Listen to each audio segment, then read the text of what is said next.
Thank you. And now let's step back to get a sense of this Inauguration Day and its place in American history.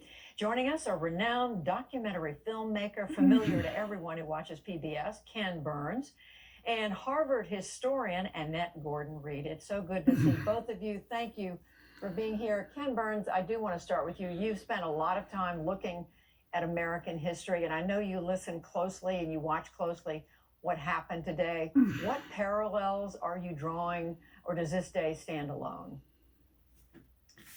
Well, it stands alone because it has so many elements of so many other crises. You know, up to this moment, the three great crises in the United States, the Civil War, the Depression, and World War II, are sort of all combined in one and then some for Joe Biden. You know, I made, Judy, a film on the history of the Congress in the early 80s, and Cokie Roberts took me around in the days when you could just walk in the door. I in deference, turned to a Capitol policeman and said, this big black man, and I said, "Oh, I'm sorry, can I go in here?" And he said, "It's your house." And Cokie would take me around and show me the secret hiding places of various members of Congress where they consciously went to get away, not because they had to hide from the mob. And later on sat down for an interview in which she said that when Richard Nixon resigned, not a single troop went on alert, not a single troop changed mirrors.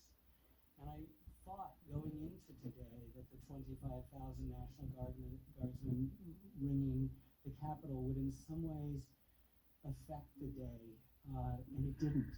Something was direct and pure and refreshed. The disgraced outgoing president never saw anything bigger than himself.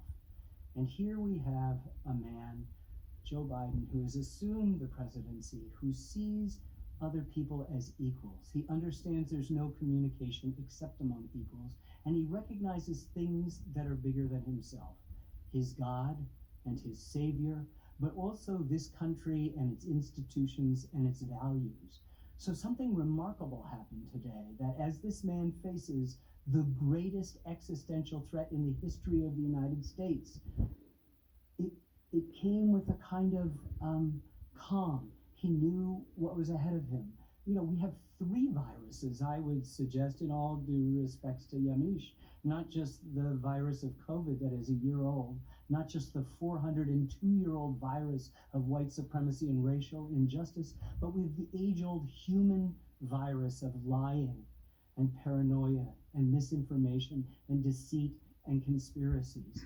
And the only way that that gets mitigated is through love and compassion.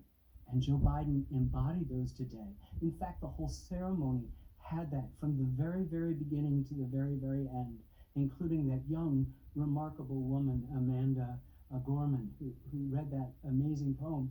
We were, in essence, cleansed today, and one had a sense that there are difficult tasks ahead of us, perhaps insurmountable, but that we have someone who has the will and the ability to move forward towards them.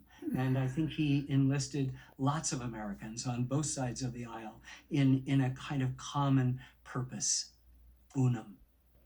It's so important to hear that take on today, and to be reminded